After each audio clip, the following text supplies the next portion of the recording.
यंदा चांगल्या पावसाच्या अंदाजामुळे जूनपासून कांद्यासह खरीप उन्हाळी पिकांची चांगली पेरणी होईल। चालू वर्षासाठी 5 लाख टन लक्षात बफर स्टॉक राखण्यासाठी सार्वजनिक क्षेत्रातील एजन्सींनी नुकत्याच झालेल्या रब्बी हिवाळी पिकातून कांद्याची खरेदी केली। मे महिन्याच्या सुरुवातीला कांदा निर्यातीवरील बंदी उठल्यानंतर देशातून 45,000 टनाहून अधिक कांदा निर्यात झाला आहे। जगातील सर्वात मोठ्या भाजीपाला निर्यातदारांनी गेल्या डिसेंबरमध्ये कांद्याच्या निर्यातीवर बंदी घातली होती आणि नंतर मंदावलेल्या उत्पादनामुळे भाव वाढल्यानंतर मार्चमध्ये तो वाढवला होता।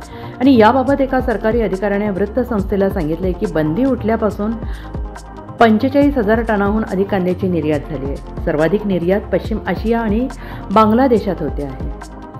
निवडणूक काळात कांद्याचे भाव कमी राहावेत यासाठी सरकारने 4 मे रोजी बंदी उठवली होती। तथापि प्रति टन ची किमान निर्यात किंमत MAP लादण्यात आलेली आहे।